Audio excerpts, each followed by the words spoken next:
నార్మల్గా మనం ఎవరనేది తెలియకుండా ఆ కుటుంబాన్ని రీచ్ అయ్యి మన ఫేస్ రివీల్ చేసినప్పుడు వాళ్ళ రియల్ హ్యాపీనెస్ చూడాలని నాకు ఇష్టం.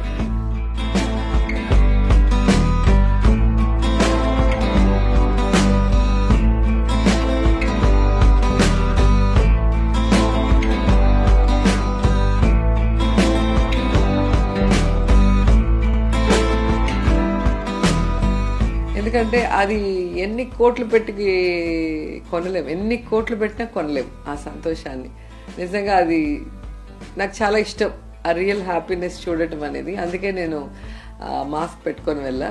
చుట్టుపక్కల వాళ్ళంతా కూడా ఏంటి క్రిస్మస్ తాత వస్తున్నారా అన్నట్టుగా అందరు చిన్నపిల్లలు కూడా స్కూల్కి వెళ్తూ చూస్తూ ఉన్నారు. నాకు నవ్వొచ్చేసింది.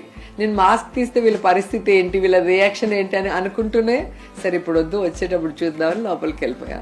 అసలు నాగరాజే నేను మాస్క్ రిమూవ్ చేయగానే పాప కళ్ళ నిండా నీళ్ళు పెట్టేసుకొని హ్యాపీనెస్తో నా కళ నెరవేరింది, మిమ్మల్ని కలవాలనుకున్నాను, దేవుడు ఇలా పంపించాడు అన్నప్పుడు నిజంగా మాటల్లో ఏం చెప్పాలో అర్థం కావట్లేదు నాకు.